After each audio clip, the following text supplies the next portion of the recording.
But what I really want to talk about is the time that goes past before you pick up a subject. It's when you started writing Hideous Kinky, the things that happened in North Africa was 20 years ago. The last novel, Love Falls, is set in 81. So when you started writing, it was more than 20 years. The events that happened in Italy, they were gone more than 20 years. And this, I mean, your acting days are over a few years too. So how does this happen? How does the subject come up? And why does it take so much time? I think things do need to linger and settle. I mean, Alan Hollinghurst was talking last night about, you know, the present being less clear than the past sometimes when you're writing, and things get, I worry, I mean, I hope that as I take distance from the things that are happening in the last 10 years of my life, they will become interesting enough to feel that I want to write or use them in some way. But while they're happening, they feel sort of maybe too close and too intense, too mundane sometimes to warrant any kind of story. I remember when I first started writing, I wished that I had something to write about. And I was writing a lot, and I had nothing to write about, it felt. And then one day I was in a creative writing class that I attended when I'd left drama school. And I started to write something about my childhood, and it seemed extraordinary that it hadn't occurred to me before. Oh my God, I really do have a story to tell. It took me a long time to find a way to tell the story. Yeah. And sometimes it's finding a way to tell the story. I mean, when I started to write this, I thought, how amazing. I'd sort of forgotten that there was so much there waiting to be examined, because it had just been my life. But also, and I was very aware of this when I was acting, so the drama of being young and that age and being an actress, and the sort of ups and downs of romance and worry about work. I used to sometimes, what we'd say to each other is, don't worry, you can use it in your work. So, you know, someone would dump you, you'd be lying, weeping on the sofa, and say, I'll be able to use this experience in my work.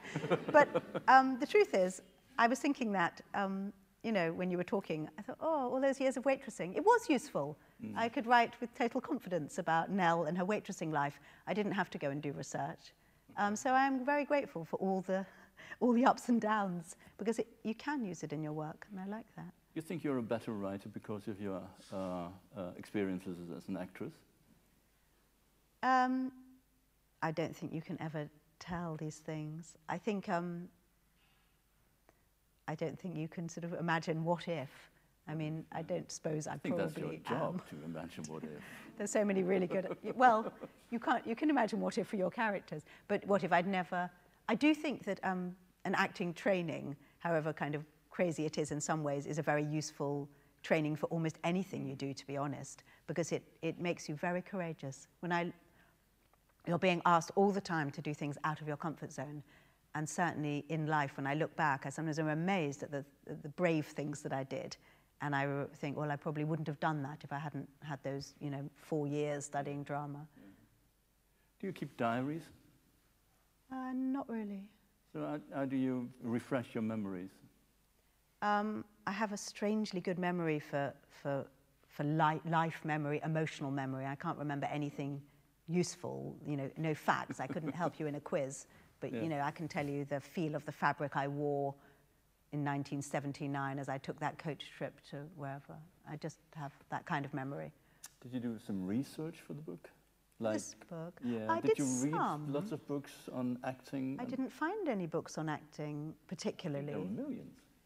Well, I'm not interested in reading non-fiction books on any subject. What I like to do my research with novels, but I didn't find many novels. What I found interesting over the years is that if an actor's in a novel, they are the actor. They're a sort of rather, not the most intelligent, but rather loud and pushy character. That's who they are, you know, that's the actor as a small part in a novel. What I wanted to show was actors are everyone. There's every type of person is an actor. And so in this book, everyone's an actor. The minicab driver's an actor, the lodger's an actor, everyone. I don't think there's anyone who isn't an actor. I wanted to show that every type of person can become an actor. And so, I didn't find any novels like that. Novels with just one dramatic character, which for me is more like a pastiche. So I didn't. Novels that describe what you describe, like waiting for jobs, being afraid, all these tortures that are involved. I never read one, but I didn't, to be honest, feel the need to. I love it if I don't need to do research, so I didn't search out. The kind of research I did, for instance, the scene I just read, I didn't know an awful lot about what it's like to be well, I didn't know anything from a woman's point of view, what it's like to be an actress in films. I did mostly theatre. So I did get in touch with some actresses that I knew, and they told me some fabulous things. I mean, someone told me about The Big Heat, and I immediately thought, brilliant, I can use that. And then they told me about, there's a clause called the Pinky Bits clause, which further on in the chapter, Charlie's, no one wants you to take up these clauses and make trouble. So her agent said, well, there's a Pinky Bits clause, but, don't worry, your first time, don't make the director feel... Pinky Bits clause is when the you Pinky need Bits a clause body is double or something. you need a body double. Basically, you're not going to allow, nipples or, below the waist to go into the shot. So they're going to have to, it's going to be such hard work for the director. They're going to have to cut around you all the time. It might add millions to the budget. Basically, you're made to feel you're going to cause trouble. And she was telling me very funny things about this. So that was great and really useful. Then one of my characters does become very successful, and I bumped into Tandy Newton, I think, and said, tell me, what happens when you go to the premiere? I mean, because my husband goes to premieres, and, he just puts on his suit, and it's fine, but he's completely different for a woman. They send around a team of people. They try on every dress. She said they always have a Romanian seamstress who whooshes you up and tries to make your bum stick out more, and kind of lots of pins and all sorts of things happen. And so that was really useful, and I have that. So there's the kind of research I did. That's the last chapter in your book, called Royal Protocol. Yes. When Nell goes to the opening of the film, the first show, and there's Her Royal Highness and His Royal Highness, and the protocol is quoted in the novel. Yes. The real protocol or invented? That did happen to me, and I saved it. I thought, I have to use this.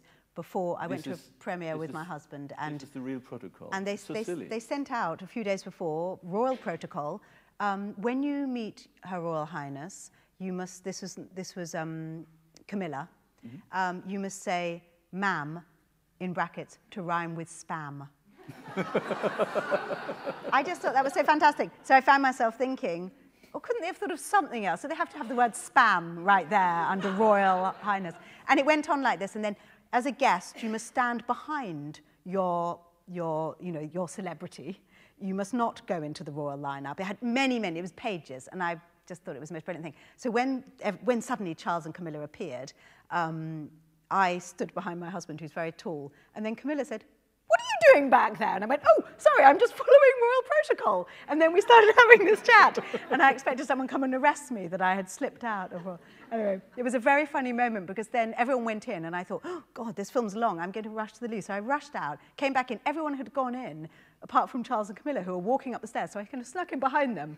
As they arrived at the top of the cinema, trumpeters stood up and went, doo, doo, doo, and everyone looked around and went, "What are you doing?" And I went, "I know, I'm so sorry." And I was just standing there behind them, slightly above them, as everyone in the entire industry looked at me, wondering.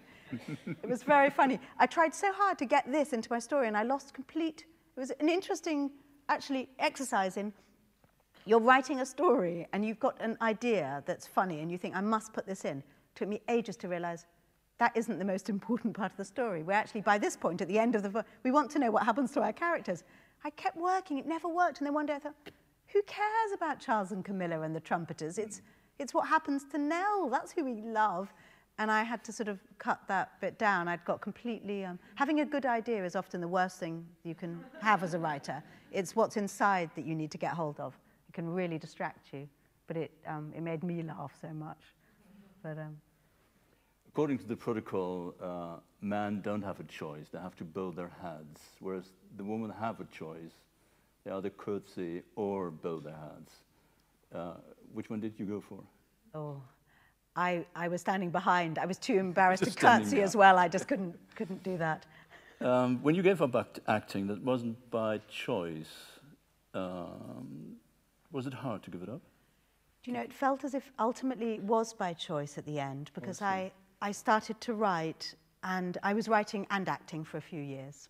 And then I started to write in a disciplined way I finished a job that I hadn't enjoyed that much, and I came back to London, and I was, yet again, it felt sort of at the beginning.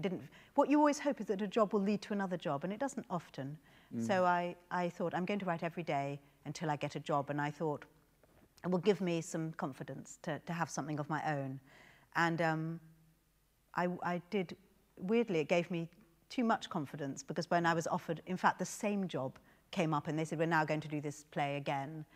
And I thought, you know, I'm not going to do that. And it was the first time in my life I'd said no to a job. Right. And it was an incredibly good feeling. And then I carried on, and I finished my first book, and I started very quickly to write my second. And I did then do some acting work, and I enjoyed it. And actually I had a really good part in a play, probably the biggest part I'd had. But what was strange, and before I'd been in plays where I had one or two scenes and I was entirely happy. This play I was in most scenes, but when I wasn't in a scene, I was restless, because I realized I'd got sort of power mad. When you're writing, you're in every scene. And I was thinking, God, no, that scene, God, come on, speed up. I wanted, and after that, my passion for it really started to drift away. And I then, if you turn down too many auditions, your agent is very powerful in your life. And I went for an audition. I think I put this in the book, but I went for an audition for an advert. I didn't want to go for it. My agent, you know, they always say, oh, he's a really interesting director. I know it's an advert for Ambrosia cream custard, but he's also possibly going to be the new director for a great big series of, you know, comedy shows or something. And so I went, and I could hear the voice through the wall of the actress before me, louder and louder, Ambrosia cream custard. And I thought, oh, God, that's going to be me. And then I said, you know, how late are you running? Maybe 15 minutes. So I went for a walk, and I walked and walked, and I never came back. And I actually phoned my editor, who had already become a good friend.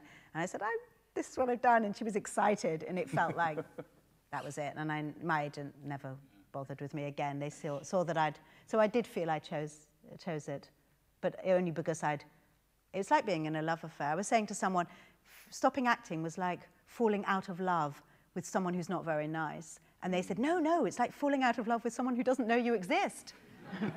and it was a great feeling, very empowering feeling.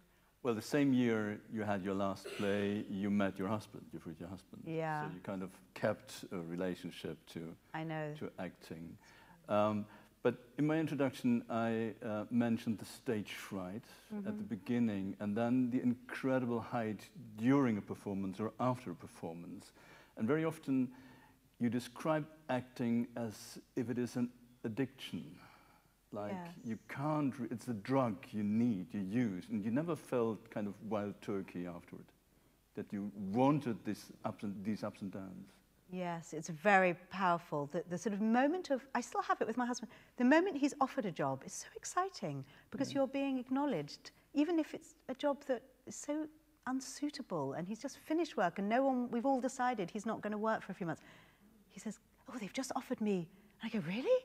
You know, it's like they're sort of saying yes to you. It's very hard to say no. Also, something I like very much is what you also say is, it's the best moment when you get the job offered, because from then on, it's all downwards, downhill. It kind of is, and it's hard to remember that over and over again. Yeah. You think, how incredible, and then you forget the actual sheer difficulties of doing it isn't always so pleasurable. I think writing is so much more within your control, so much more even, and ultimately, you can make your mistakes in private as well. So it feels less shameful, and for me, it's more satisfying. It's more satisfying. Is it also more solitary? Yeah, I do get... More solitary than acting? I mean, this is maybe a silly question, but the way you describe actors, I always feel that they may be more lonely than the writer writing about them. I would say I was more lonely at times in my 6 years of acting than I ever was in my life, because when I wasn't acting, I would walk down the street and imagine that every person knew I was unemployed. And I felt so lonely and sort of unconfident. It was horrible. Whereas when I'm writing, I mean, you walk down the street, you're kind of partly or is kind of busy with what you're thinking. And for all anyone knows, you're writing the most incredible book that's ever been written. You know, no one knows, no one's to know. Whereas somehow, as an actor, you feel very visible, and it's a lonely place. You describe in the book that some actors prepare for a new role, a new character, and they kind of invent the life of the character before he actually goes on stage. It's like you don't need it, but you have to kind of have an image of his or her life before you kind of incorporate them. Yes. Do you do something similar as a writer? I remember talking to Nadim Aslam, who wrote a novel called The Wasted Vigil, and who had, I mean, this is extreme. He had about most of the characters a long biography, up to 250 pages. He said he didn't use at all for the novel. Do you have something similar? Do you kind of have to create something you I need to know everything about my characters, but often I find it out as I'm writing.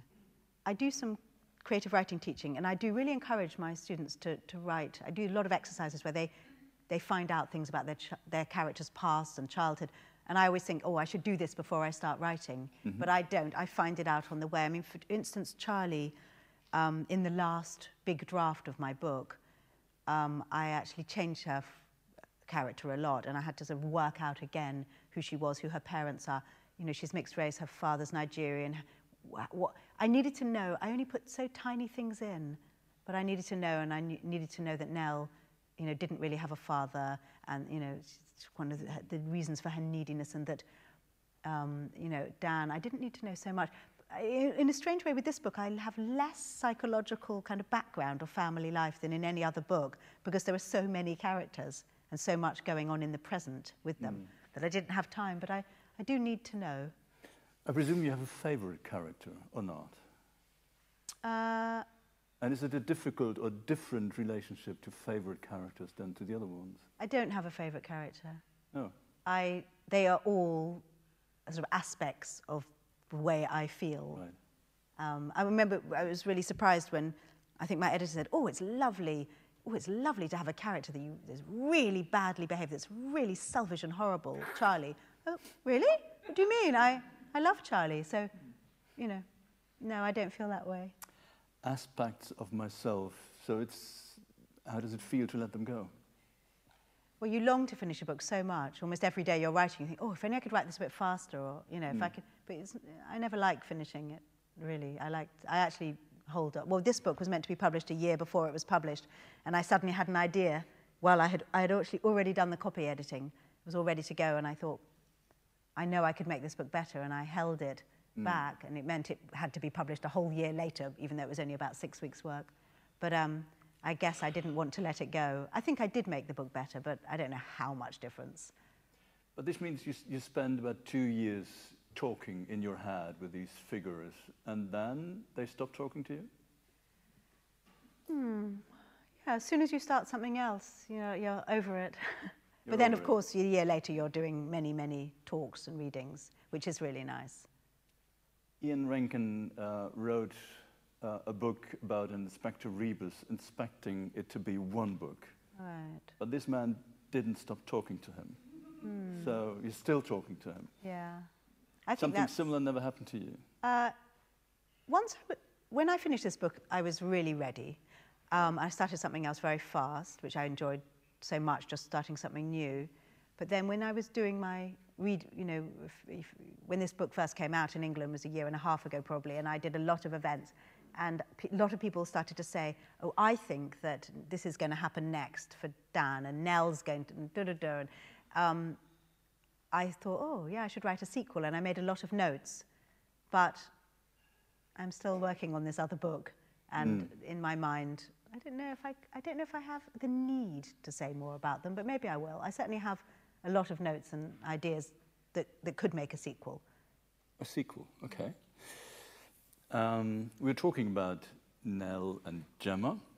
Gemma is the one who's one of the least successful actresses. She has 4 kids. You have 3 kids. There's a scene close to the end of the book where she tells her husband, "You're never here. You work for 2 hours a day, and it seems to take up 24. I mean, when did you last see your children and Dan, her husband? Things, maybe it was true, maybe he was getting everything he needed from his job. This sounds familiar? I can't imagine where I got that from.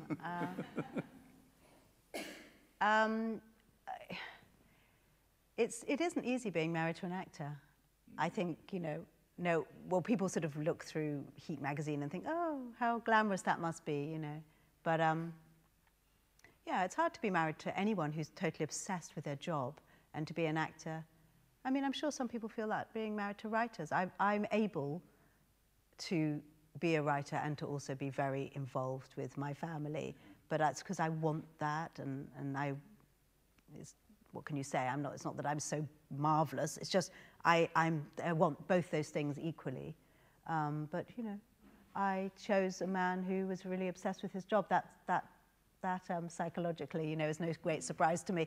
But it isn't so easy. Yeah. So Gemma was able to mouthpiece some of my frustrations, as all the characters are able to do. Yeah, that. frustrations. You also understood as having been an actress before. It's like, I mean, when she says you work just for 2 hours, you probably knew that he needed the other 22 hours to be able to do these. When you know what it's like, I mean, that's a description of Dan being in the theatre for 2 hours every night. And certainly, if David's in the theatre for 2 hours, there's no way I'm going to wake him up in the morning and say, you take the kids to school, because I think, oh God, he's got to go on tonight. He's actually got to be on stage physically doing what he's doing. I know how hard that is.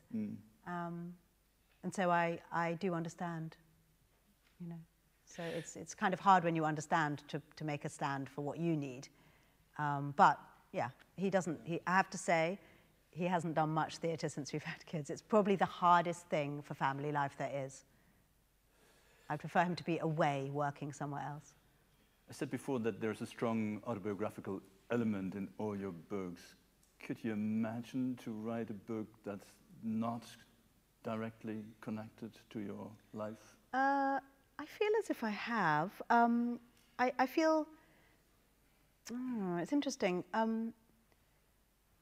Certainly my 2 books that have a historical section in them, Summer at Gaglow is mostly a historical book set in Germany in 1914. And, I got the idea for that from stories that my father told me about his mother's sort of bourgeois Jewish family, the Braschers, who lived in Berlin and had a beautiful house in the countryside. But I mean, that was it. Literally, he told me maybe enough to fill half a page. So that was, but I still felt I was able to write that book because I felt I could own it, because there was this connection, this tenuous connection. I find it hard to write something that someone's told me. Sometimes people, I'm sure a lot of writers have this, they'll say, God, I just want to tell you this incredible story. I'm sure this would make the most incredible novel. And they'll tell me, about their family who went on holiday and their boat fell apart and they were on a raft and they floated to an island and they were shipwrecked. And I think that is an incredible story, but I don't know how to get into that.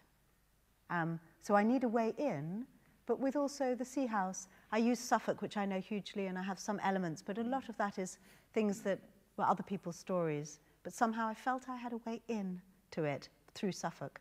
So I don't feel I always use, by any means, my own life, but I do need a way in. Right.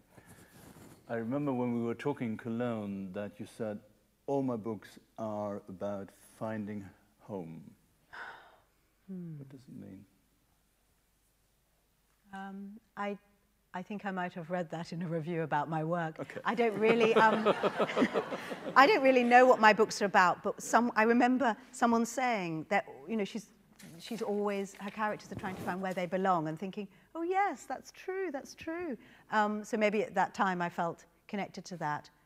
And maybe that is, I wonder, I don't think that I need that quite so much, because I don't think that this book and the book I'm writing now is so much about that.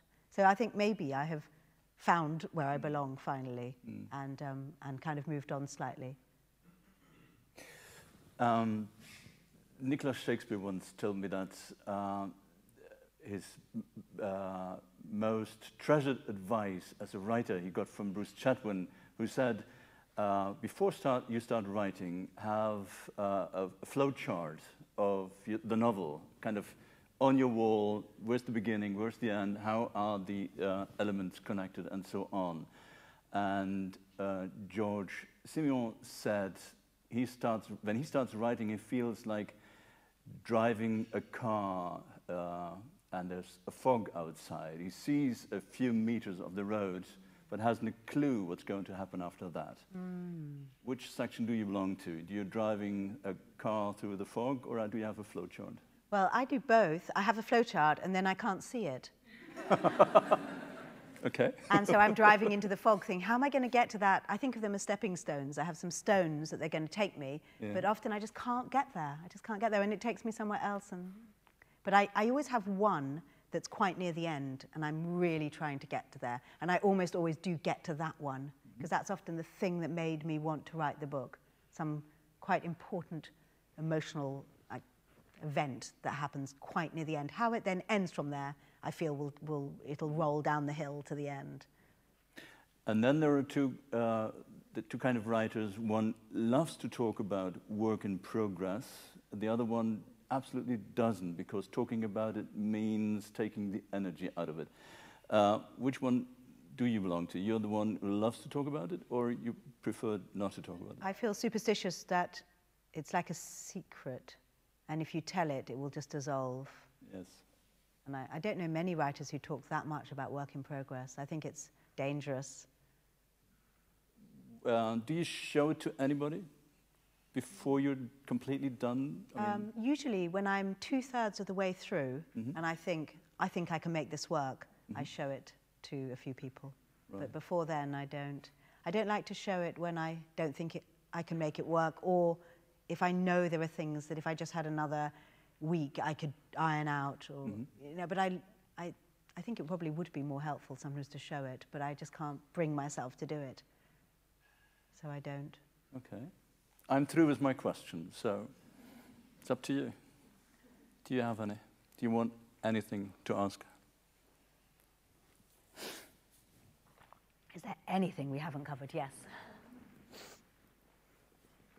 It's you. Last year I was told off because I didn't use the microphone because of the World Wide Web. So I'm asking my question. There it comes. I just wonder how you relate to the overall theme of this congregation here. Writing in public, of course.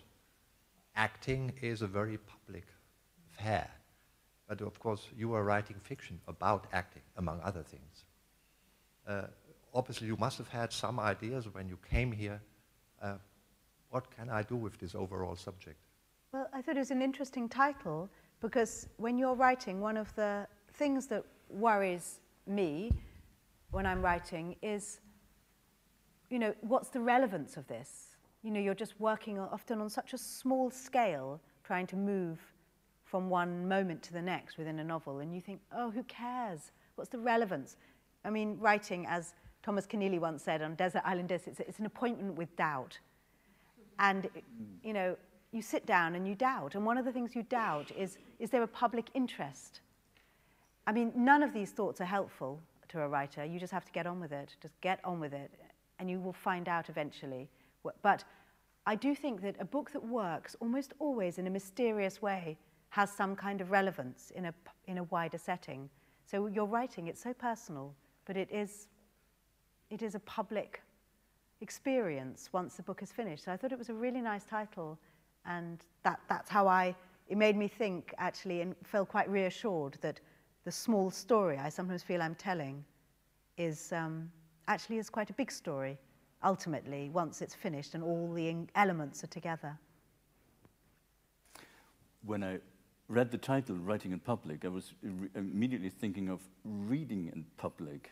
It's something you do and something we all go to public readings, but I sometimes think it's a contradiction in terms, because reading is a very, very private act between the book and me, and only that. What do you think? Is a public reading possible? I think it's very interesting. I feel that over the years I've been a published writer, people have attended many more public readings than they ever used to, and it's become certainly almost like a social activity that people come to festivals and they hear huge, rooms full of people will hear writers reading, and I think that it's a wonderful thing. I think it's like almost like the old-fashioned storytelling has come back in, where people would sit and listen to someone telling stories. But I think it's very different when you hear a reader reading something of their own, that they'll show it to you in a different way than you would read it. And I think that's what is so lovely for the audience. But I also think that, we were talking earlier before we started about books that we read recently and our different experiences of them. It's when you read a book yourself, your experience of it is just so personal. And you can read a book that everyone else loved, or there's a huge success, but you just didn't understand, or you'll have a favorite book that other people don't understand. I love that about books. But it can be dangerous too. Like there's an author who can't read publicly, and then it kind of destroys the book for you, because from then on you have his or her voice in your hand. I think that when certainly in the first few readings I did, over 20 years ago, there were writers who didn't know how to read their work, and it was agony, actually. Yeah. But over the years, I don't know if people have been retrained, or those people don't get asked, but writers seem fantastic at reading their work now. I haven't had that experience for a long time.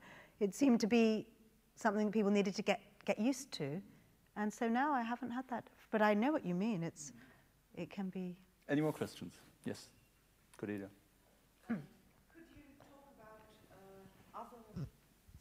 Could you mention other writers that you read and who influence you? Or let's rephrase the question. When you read other people's books, can you forget the fact that you're a writer yourself, or are you sort of reading technically and sort of emotionally at the same time? I'm trying to read for my own pleasure, because I would say I love reading. I know some writers say they don't read much while they're writing. I don't understand that, because I'm always writing and I could never give up reading. It's my greatest pleasure. But certainly I have an emotional reaction often to a book I'm reading, and it is about my competitiveness to it. So if it's a book that I feel frustrated with, or it's got lots of very showy writing in that's stopping me from being able to follow it, I find myself thinking, wow, why are they, and I sort of feel as a writer kind of maddened. But then I'll read a book that I love, and it'll make me remember why I write. If you can give someone this pleasure, that's what it's all about, and it inspires me. Not that I will try and emulate its style in any way, but a good book is just really does remind you why you're bothering to do it. And that's kind of why I read. And occasionally I'll read something that inspires me, and I'll try and sort of in some way learn from it, but I don't know how much I can change the way I write. I sometimes go back to my desk thinking, I'm going to have a whole new attitude to style and structure, and I just write exactly the same. Shame. There was a question just over here. Yeah. Well, thank you. You've written a novel about acting and the theatre. I wonder whether you've ever been tempted to write for the theatre, or is that a medium perhaps which is uncongenial to your subject matter? Well, actually, it's my greatest, I would say in the last few years, my greatest wish is to write a play. And it was interesting, we were talking before, I found that I'm telling people that I want to write a play, and I'm even telling them about the play. It doesn't bode well, I feel. I'm not writing the play.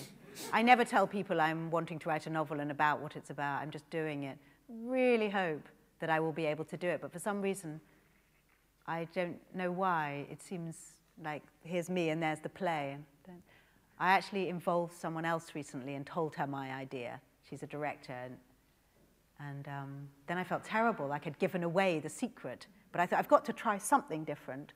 Anyway, when I finish the book I'm working on now, I am going to try. I'm just going to give myself 6 months. I'm going to try and write this play. It's what I most want to do. So we'll see. Less talking. Just wait and see. Yes.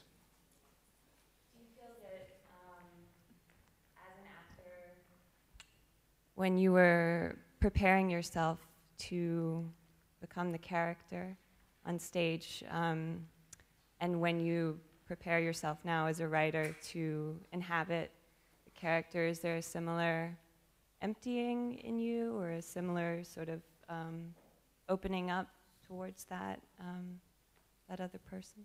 I think it is some similar journey, but I suppose with acting it's also quick compared to a book, because you know, you have a month's rehearsal and then you're on for a month or two and it's kind of over, and you're only ever telling a bit of the story. It is different, but I think it's why it's hard when you've started writing to move on to something else, because you are, you know, all powerful.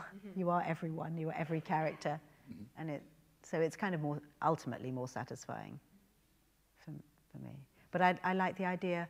What I miss, I think, is the various parts of acting. So especially if you're doing something that has film involved, that it has different lives. And I think I like the idea of writing a play and then the play being on, and so there'll be different sections to my kind of creative experience. I love the idea of being in the theatre and watching the rehearsals, or you know, I think I'm just ready after 20 years off to be working with other people again. That's what I'm really missing, actually. I just think that'd be wonderful. And as a writer, you get all the lines. I'll still get all the lines. Yeah. I don't even mind if they change some. That's how ready I am. Yes, Uwe. Do you think that writing could be considered as a therapy somehow? Writing as a therapy. I mean, to work out personal traumas and difficult situations. I'm not sure if it can be a therapy, but it is very therapeutic. An empowering also experience. Yes. You spend a lot of time with your subject. And I know with Love Falls, which was the book before this, my father was just starting to get old, and he was already in his 80s, but for a long time he just never seemed to age, and then suddenly he started to age. And I spent, 2 years or so with a character who was very much based on my father, and it really helped me. By the time I'd finished it, it was the first time that he'd read one of my books and wasn't able to really talk to me about it. I found that so painful, but it probably wasn't as painful as if it hadn't been about him, and not about him, but that I hadn't spent so much time with him. And I actually learned over the years that it's really important when you start a book, you're going to be with this book in this setting with these people for years. You better make sure it's bearable. A friend of mine, really good friend of mine, just wrote a book. It was all set in a funeral home. Gosh, she was depressed by the end. It's a very funny and brilliant book, but she was so depressed, and she said, I've just had it with these corpses. I need some. And I do know, she was talking about her next book, and we were talking about how important it was to set it somewhere with a bit of life. So I think it affects you. But I also remember reading somewhere, or that if you haven't worked it out, the book is going to be full of grievances and unresolved issues, and it's not going to be any pleasure for anyone to read. So you need to have had the therapy in order to write the book first, or to have got it sorted out in your head and not just use the book as therapy. I don't think that works, but it certainly is. Yeah, you can engage with the subject and move on eventually. We had a saying at our school that we respect teachers who start on time. We love them who stop on time. It's 1 o'clock. Thank you very much. Thank you for your patience and attention. Thank you very much. Thank you.